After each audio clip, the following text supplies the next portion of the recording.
आपको जो भी एसआईपी ठीक लग रहा है वो कर सकते हैं।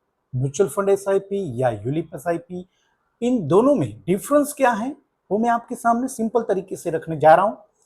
दोस्तों, सबसे पहले हम म्यूचुअल फंड एसआईपी के बारे में जानते हैं।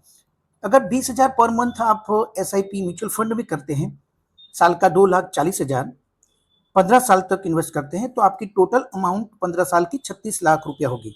यहाँ पर हम एक्सपेक्टेड रिटर्न 15% गिन के चलते हैं, तो आपको 15 साल के बाद 1 करोड़ की अमाउंट मिलेगी।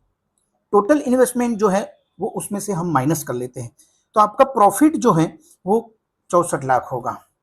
अब हम उस पर एग्जम्पशन जो मिलता है वो 1,25,000 माइनस करेंगे, तो अब अमाउंट जो आती है वो 62,75,000 रहेगी।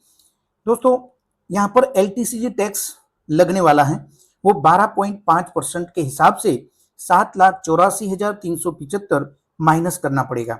तो अब 54,90,625 जो अमाउंट आती है वो नेट प्रॉफिट आपके हाथ में आने वाली है। अब हम LIC यूलिप SIP के बारे में जानते हैं। यहाँ पर भी हम सेम अमाउंट 20,000 रुपया पर मंथ इन्वेस्ट करते हैं, साल का 2,40,000 रुपया और 15 साल तक, तो आपकी टोटल इन्वेस्टमेंट 36 लाख बनेगी। यहाँ पर भी हम सेम एक्सपेक्टेड रिटर्न गिनते हैं 15%, तो आपको अप्रोक्स 1 CR मिलने वाला है। यहाँ पर हम टोटल इन्वेस्टमेंट जो है 36 लाख माइनस कर लेते हैं, तो ये जो नेट प्रॉफिट आपको दिख रहा है 64 लाख रुपया, वो पूरा का पूरा आपके हाथ में आएगा। यहाँ पर कोई टैक्स लगने वाला नहीं है।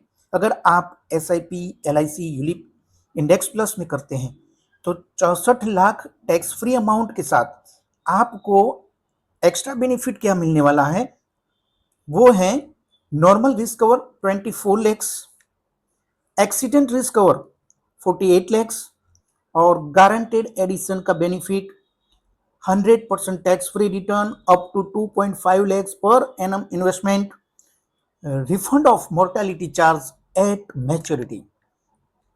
अब दोस्तों, आपके हाथ में है आपको कौन सी SIP करनी है, क्योंकि पैसा आपका है।